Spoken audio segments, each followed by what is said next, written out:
لیکن میرے جیسے نئے لوگ اس قہوے کے 2 کپ پی کر ہی قابو سے باہر ہونے لگتے ہیں۔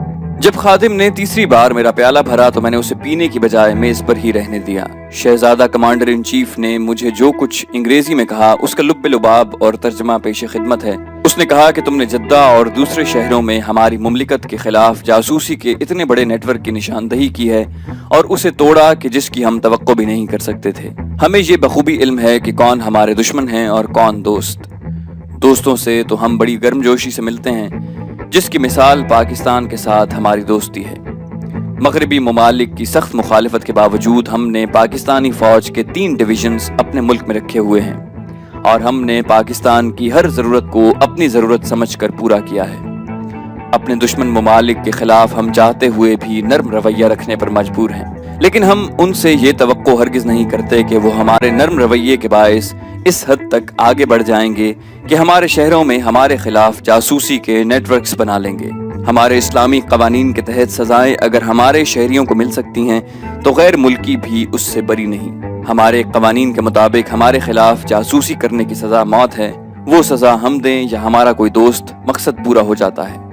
میں نے جدہ میں 4 بھارتیوں کی ہلاکت کی تفتیش اسی وقت رکوا دی جب تمہارے سفارت خانے کے فرسٹ ملٹری اٹیچی مجھ سے ملے اور ہمارے خلاف ہونے والی جاسوسی کے ثبوت دیے۔